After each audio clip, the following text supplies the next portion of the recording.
போகிறோன்னு பார்த்தீங்கன்னா நாம் இன்றைக்கி ஏற்காடு போக போகிறோம். இன்றைக்கி ஏற்காடு மட்டும் போக போகிறதில்ல, ஏற்காடு போயிட்டு அங்கேருந்து நம்ம வந்து பெங்களூர் ரிட்டர்ன் போக போகிறோம். இன்றைக்கான ரைடு பார்த்தீங்கன்னா ஆல்மோஸ்ட் ஒரு 300 கிலோமீட்டர் நம்ம இன்றைக்கி ரைட் பண்ண போகிறோம். இப்போ டைம் பார்த்தீங்கன்னா மார்னிங் ஒரு 5:45 ஆச்சு. ஏன் இப்போயே கிளம்புறேன்னு பார்த்தீங்கன்னா, இப்போயே கிளம்புனா தான் நம்மளால் வந்து ஒரு 8 o'clock ஆகுது ஏற்காடு டவுன்ஹில் வந்து நம்ம ரீச் பண்ண முடியும். இதுக்கப்புறம் பார்த்தீங்கன்னா நான் வந்து உங்களுக்கு மோட்டோ விளாகிங் செட்டப்பில் வந்து நான் கண்டினியூ பண்ணுறேன். Let's get into the video. Friends, இப்போ பார்த்தீங்கன்னா என்னாச்சுன்னா 5:45 கிளம்பலான்னு சொல்லிட்டு நான் டக்குன்னு கிளம்பிட்டேன்.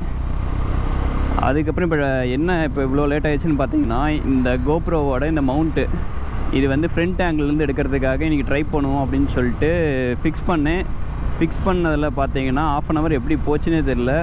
ரொம்ப லேட் ஆகிடுச்சு. இன்றைக்கி நம்ம சொன்ன டைமுக்கு இன்றைக்கி போக முடியாது. சரி விடுங்க, பார்த்துக்குவோம். ஆனால் இன்றைக்கி ஃப்ரண்ட் வியூ வந்து இன்றைக்கி கோப்ரோ வச்சு எடுக்கலாம். அது எப்படி இருக்குன்னு சொல்லிட்டு நான் உங்களுக்கு ஃபைனல் அவுட்புட்டில் வந்து நான் உங்களுக்கு காட்டுறேன். அதெல்லாம் வண்டிலையும் பார்த்தீங்கன்னா பெட்ரோல் சுத்தமாக இல்லை.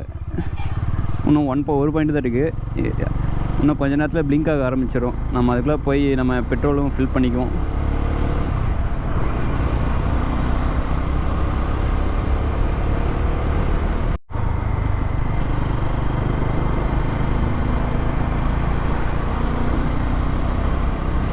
அது இல்லாமல் இன்றைக்கி பார்த்தீங்கன்னா நம்ம இன்றைக்கி சோலோவாக ரைடு போக போகிறதில்ல. நேற்று நைட்டு வரைக்கும் நான் சோலோவாக தான் போகலான்னு சொல்லிட்டு பிளான் போட்டிருந்தேன். அப்புறம் லாஸ்ட் மினிட்ல என் ஃப்ரெண்டு கால் பண்ணேன். அப்புறமேட்டு அவனும் இப்போ இன்றைக்கி அவைலபிள் இருக்கனால சரி நானும் வரேன்டா அப்படின்னு சொல்லிட்டு சொன்னான். சரி ஓகே வாடா, சரி 2 பேரும் போயிட்டு வருவோம் அப்படின்னு சொல்லிட்டு இப்போ என் ஃப்ரெண்டு வந்துட்டுருக்கான். அவன் வந்து டைரெக்டாக சேலம் அந்த கொண்டலாம்பட்டின்னு சொல்லிட்டு ஒரு ஊர் இருக்குது, அந்த ரவுண்டானாம்பாங்க, அங்கே வந்து அவன் ஜாயின் பண்ணிக்குவான் நம்மளோட. நம்ம அது வரைக்கும் ஒரு 50 கிலோமீட்டர் வந்து நம்ம போயிட்டு அதுக்கப்புறம் 2 பேரும் சேர்ந்து போக போகிறோம். அது இல்லாமல் இன்றைக்கி ஏற்காடு பார்த்திங்கன்னா நம்ம எப்பயும் எல்லோரும் போகிற அந்த ரூட்டில் நம்ம இன்றைக்கி போக போகிறதில்ல. எல்லோரும் எப்படின்னா அந்த மெயின் ரூட் பார்த்திங்கன்னா அந்த கோரிமேடு, அஸ்தம்பட்டி கோரிமேடு ரூட் வழியாக எல்லோரும் போவாங்க. நாம் ஆல்ரெடி அந்த ரூட்டில் நிறையா டைம் போயிட்டோம். நம்ம இன்னொரு ரூட்டு இருக்குது பார்த்திங்கன்னா ஏற்காடு பேக் சைடில். அது எப்படின்னா அந்த அம்மாப்பேட்டை அப்புறமேட்டு அந்த அயோத்திப்பட்டினம் அந்த ரூட்டில் ஒன்று இருக்குது. அந்த ரூட்டு வந்து கொஞ்சம் அந்தளவுக்கு டிராஃபிக் இருக்காது, அங்கே நல்லாவும் இருக்கும். சரி இன்றைக்கி அந்த ரூட்டில் வந்து நம்ம இன்றைக்கி ட்ரை பண்ணுவோம் அப்படின்னு சொல்லிட்டு தான் இன்றைக்கி நம்ம அந்த ரூட் சூஸ் பண்ணியிருக்கோம். சரி வாங்க, நான் இதுக்கப்புறமேட்டு வரதெல்லாம் நான் கன்டினியூ பண்ணுறேன். அது இல்லாமல் இந்த கோப்ரோ போட்டு நம்ம விளாக் பண்ணுறோன்னு வைங்களேன், நம்ம சுற்றி இருக்க பர்சன்ஸை அவங்க பார்க்கும்போது ஒரு என்னடா அவன் புதுசாக ஏதோ வித்தியாசமாக ஹெல்மெட்டில் ஏதோ மாட்டியிருக்கானே அப்படிங்கிற மாதிரி தான் எல்லாம் பார்க்குறாங்க. சரி, நானும் நம்ம உள்ள ஹெல்மெட்டுக்குள்ளே அப்படி விளாக் பண்ணுறது வந்து அவங்களுக்கு தெரியாதுல்ல. இன்றைக்கி காலையில் பார்த்தீங்கன்னா செம்ம சில்லுன்னு இருக்குது. இப்போ ஆல்மோஸ்ட் டைம் பார்த்தீங்கன்னா 6:45 தான் ஆகுது. ஆனால் ஓரளவுக்கு நல்ல கிளைமேட் நல்லாவே இருக்குது.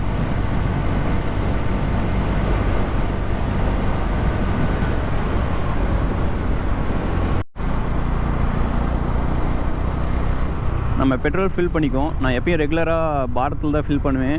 பாரத்னு இல்லை, எனக்கு இந்த பங்க்கு பார்க்க ப்ளசண்ட்டாக இருக்கும். அதனால் நான் எப்பயும் இந்த பங்கில் தான் நான் எப்பயும் பெட்ரோல் ஃபில் பண்ணுவேன்.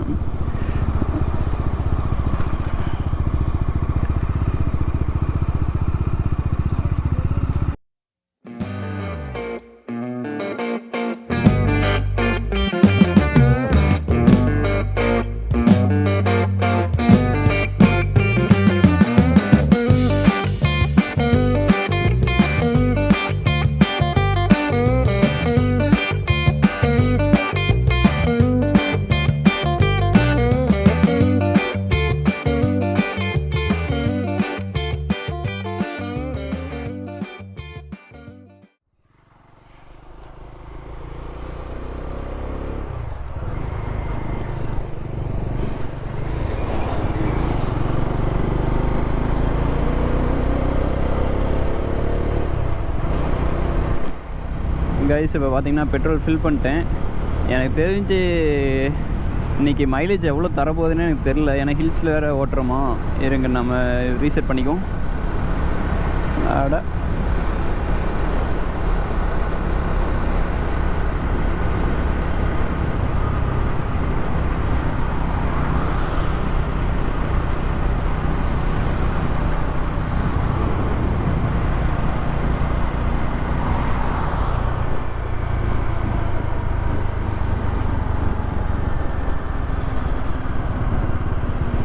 ஓகே, ட்ரிப்பு ரீசெட் பண்ணியாச்சு.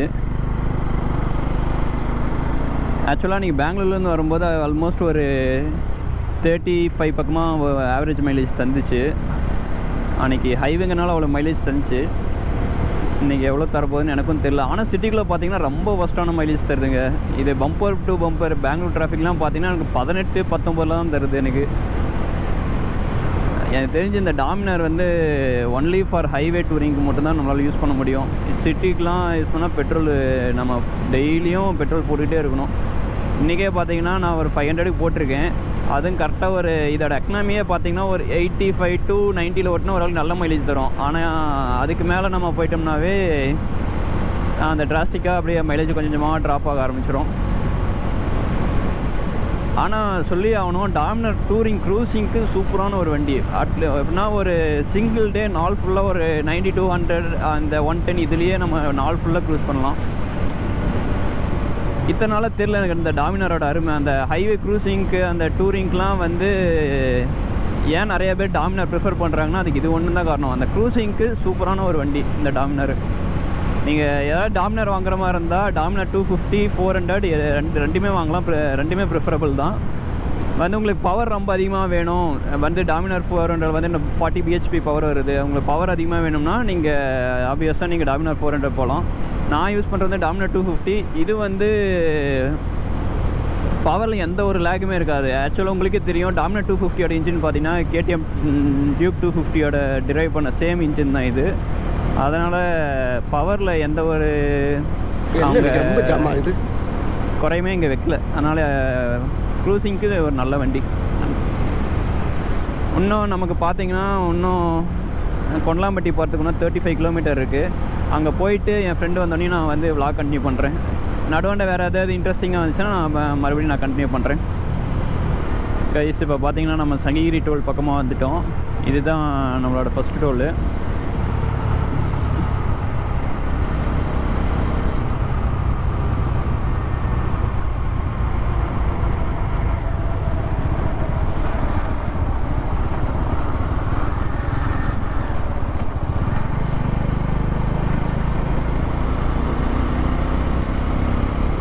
எனக்கு தெரிஞ்சு உங்களுக்கு தெரியுதான்னு தெரில, இந்த கோப்ரோ வீல் கவர் பண்ணுமான்னு தெரில எனக்கு. ஆனால் என்னோடய ஐஸ் நல்லா விசிபிள் ஆகுது. அந்த சுற்றி எனக்கு முன்னாடி ஃபுல் ஃபாகாக இருக்குது அந்த மவுண்டைன் ஃபுல்லாகவே. எனக்கு தெரிஞ்சு இன்றைக்கி ஏற்காட்டோட கிளைமேட் ரொம்ப சூப்பராக இருக்குன்னு தான் நான் நினைக்கிறேன். ஃபாகாக இருந்துச்சுன்னா நம்ம இன்றைக்கி வந்ததுக்கு ஒர்த்து. எனக்கு தெரிஞ்சு நிறைய பேர் இந்த ரீசெண்ட் டைம்ஸில் நான் ரீல்ஸ் எல்லாமே பார்த்தேன். இந்த டைம் ஏற்காடோட இது கிளைமேட் ரொம்ப நல்லா இருக்குங்கிற மாதிரி தான் சொல்லியிருக்காங்க. நமக்கு எப்படி இருக்குன்னு தெரில, நம்ம இனி போய் பார்ப்போம். மழை வராமல் இருந்தால் சரி, அது மட்டும் போதும். இன்னும் பாருங்க, சூரியனே வெளியே வரல, அந்தளவுக்கு ஃபாகாக தான் இருக்குது இன்றைக்கி.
இந்த என்எஸில் இந்த பிடிச்ச விஷயமே அந்த த்ராட்டில் ரெஸ்பான்ஸ் தான். அதெல்லாம் இது பார்த்தீங்கன்னா கார்பரேட்டர் BS4 வெர்ஷனு. இப்போ பார்த்தீங்கன்னா த்ராட்டில் கொடுத்தோன்னே அப்படியே வண்டி அந்த சீருது, அந்த ஃபீல் நல்லாவே தெரியும்.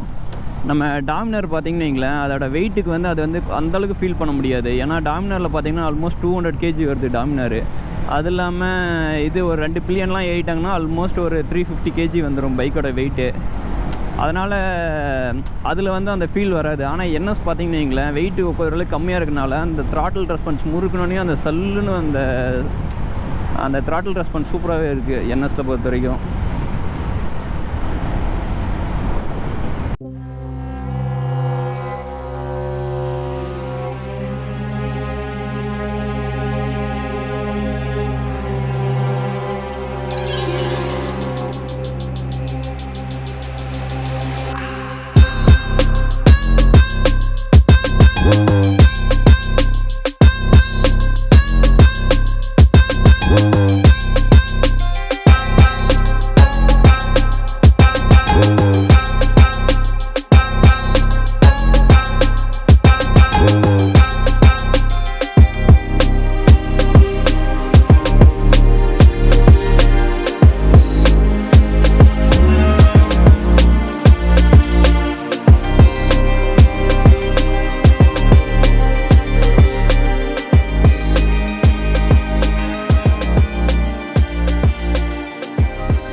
இப்போ பார்த்தீங்கன்னா மார்னிங் பிரேக்ஃபாஸ்ட் வந்து கம்ப்ளீட் பண்ணிட்டோம். பிரேக்ஃபாஸ்ட்டுமே எனக்கு மார்னிங் ரொம்ப நல்லா இருந்துச்சு அந்த கடையில். அந்த கடை பேர் நான் சரியாக பார்க்கல, நான் ரிட்டர்ன் வரும்போது பார்த்தேன்னா நான் உங்களுக்கு சொல்கிறேன். வந்து இப்போ பார்த்தீங்கன்னா இன்னும் ஒரு 60 கிலோமீட்டர் இருக்குது ஏற்காடோட அந்த மேலே அந்த லேக் வியூன்னு சொல்லிட்டு ஒன்று சொல்லுவாங்க. இன்னும் 60 கிலோமீட்டர் பக்கமாக இருக்குது. இன்னும் அயோத்தியப்பட்டினம் அந்த ரூட் வழியாக போனோம்னா இன்னொரு ஏற்காடு அந்த டவுன் ஹில்லுக்கு வந்து இன்னொரு 20 கிலோமீட்டர் சம்திங் போட்டிருந்துச்சு. அந்த டவுன்ஹில் போயிட்டு நான் வந்து உங்களுக்கு அங்கேருந்து நான் வ்ளாக் பண்ண ஆரம்பிக்கிறேன். ஏன்னா அங்கே அதுக்கப்புறமேட்டு பார்த்தீங்கன்னா அந்த சினாரியோ ரொம்ப சூப்பராக இருக்கும். சீனரிக் பிளேஸஸ்லாம் ஒன்றும் நல்லாயிருக்கும். நான் ஆல்ரெடி நான் போயிட்டேன், இருந்தாலும் நான் உங்களுக்கு காட்டுறேன் அதுக்காக. அவ்வளோதான், ஆல்மோஸ்ட் வந்தாச்சு ஏற்காடோட டவுன்ஹில்க்கு. இந்த லெஃப்ட்டு பார்த்துச்சிங்க, அந்த பக்கத்தில் பாரத் பெட்ரோல் பங்க் வரும். அந்த பாரத் பெட்ரோல் பங்க்லேருந்து அந்த லெஃப்ட்டு எனக்கு தெரிஞ்சு இங்கே டிக்கெட் சார்ஜ் பண்ணுறாங்களான்னு தெரியல.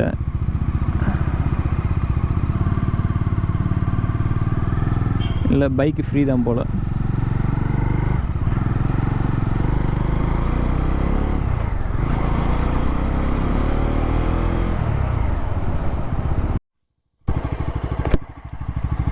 இப்போ பார்த்தீங்கன்னா இந்த இடத்துல நம்ம ஸ்டாப் எடுக்கிறதுக்காக இறங்கணும். இந்த இடம் பார்த்தீங்கன்னா எல்லாருமே அந்த ட்ரிங்க்ஸ் பண்ணிட்டு கீழே அந்த பாட்டிலை உடச்சி போட்டுறாங்க.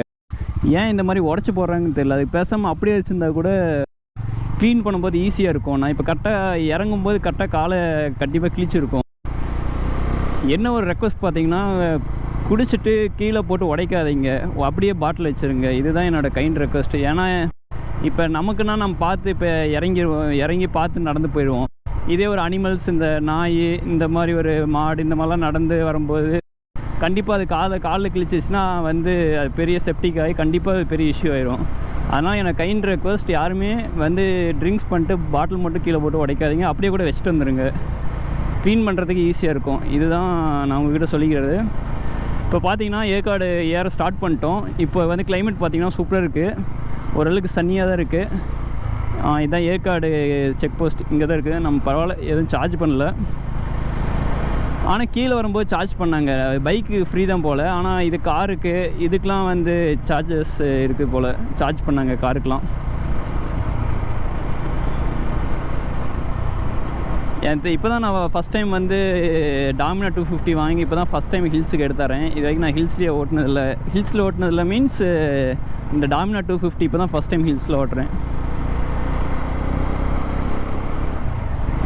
கைஸ், இதுக்கப்புறமேட்டு நான் எந்த மாதிரி வீடியோ போடணும், எதாவது இம்ப்ரூவ்மெண்ட் பண்ணணுமா, இதெல்லாம் வந்து நீங்கள் எதாவது சஜஷன் இருந்துச்சுன்னா நீங்கள் கண்டிப்பாக கமெண்ட் பாக்ஸில் சொல்லுங்கள். அப்போ தான் எனக்கும் தெரியும்.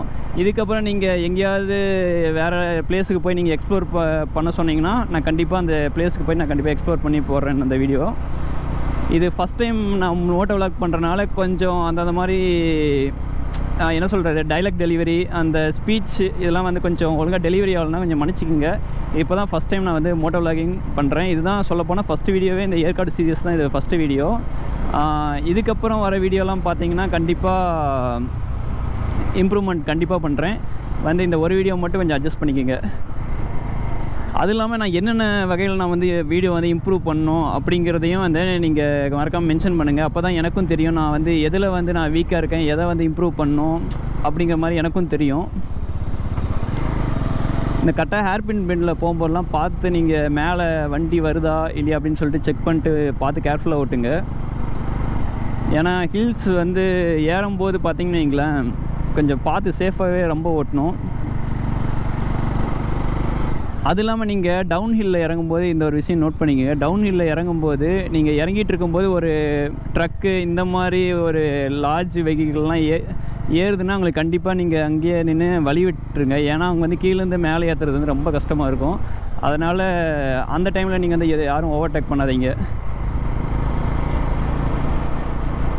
அப்படியே நான் வந்து இதுக்கப்புறம் வந்து உங்களுக்கு ஏற்காடோட சீனரிக் வியூ அப்படியே நான் காட்டுறேன், அப்படியே நீங்கள் பாருங்கள்.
கைஸ், உண்மையாலுமே இது ஹெவன் தான்.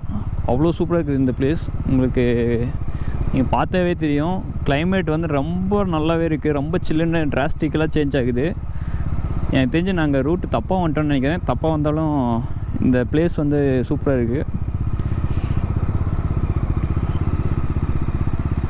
ஃபஸ்ட்டு இந்த ஏற்காட்டுக்கு வந்து ஏற்காடுன்னு பேர் இல்லை, ஃபஸ்ட்டு ஏரிக்காடுன்னு தான் பேர் வந்துச்சு.